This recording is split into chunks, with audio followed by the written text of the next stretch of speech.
آدمی پیسے سے زیادہ عزت کا طلبگار ہوتا ہے، عزت نفس خرد کو محبوب۔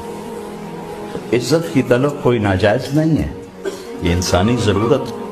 کسی مسلمان کو عزت دینا کتنا ضروری ہے۔ میرے نبی نے فرمایا 1 روپیہ سود کھانا 36 دفعہ زنا کرنے کے برابر۔ 1 روپے یعنی 1 پاؤنڈ سود کھانا 36 دفعہ زنا کرنے کے برابر تھا۔ اس کے بعد آپ نے فرمایا اور تمہیں بتاؤں سب سے بڑا سود کیا ہے؟ جب 1 پاؤنڈ کا سود 36 دفعہ زنا کے برابر ہے تو آپ نے فرمایا اب تمہیں بتاؤں سب سے بڑا سود کیا ہے؟ الاستطالۃ فی عرض المسلم، مسلمان کو بعزت کرنا سب سے بڑا سود۔ جس کو مشکل آئی ہے نا اس کے لیے اللہ آسانی بھی فرمائے، کیوں کہ قرآن مجید نے کہا فرمایا بے شک مشکل کے ساتھ آسانی ہے۔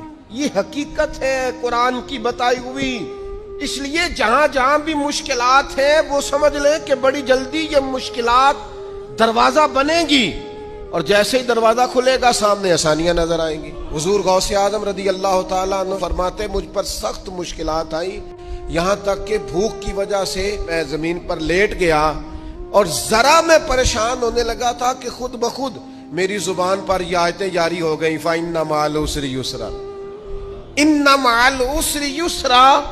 فرمایا میں آیتیں پڑھ رہا تھا، اٹھ کے بیٹھا، چلنے لگا، کام میں لگ گیا، چند ہی دنوں میں اللہ نے ساری مشکلات کو آسان فرما دیا۔ رسول اللہ صلی اللہ تعالی علیہ وسلم نے ارشاد فرمایا کہ شیطان نے کہا تھا کہ اے میرے رب مجھے تیرے عزت اور جلال کی قسم جب تک ان بندوں کے جسموں میں روحیں ہیں میں انہیں گمراہ کرتا رہوں گا۔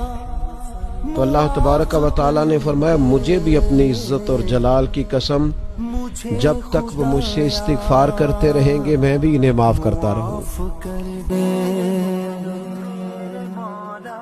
کتنی کوشش کر لے گھر کا ماحول بدلنے، اگر گھر کی ایک عورت بدل جائے نا اور وہ نیک بن جائے، آپ دیکھیں گھر کا ماحول کیسے بدل، جو امپیکٹ لیڈیز ڈالتی ہے نا گھر کے ماحول کو بدلنے میں۔ اگر آپ کے گھر میں کوئی ایک اسلامی بہن با پردہ ہو جائے، با عمل ہو جائے، تہجد گزار ہو جائے، اس کا جو امپیکٹ آتا ہے نا بچوں پر اور گھر پر، اللہ اکبر، وہ امیزنگ ہوتا۔ واقعی ہمیں اپنے گھر میں خاتون جنت رضی اللہ تعالیٰ عنہ کی سیرت کو بیان کرنا چاہیے، اور اللہ ہماری ماؤں بہنوں کو اس پر عمل کرنا چاہیے۔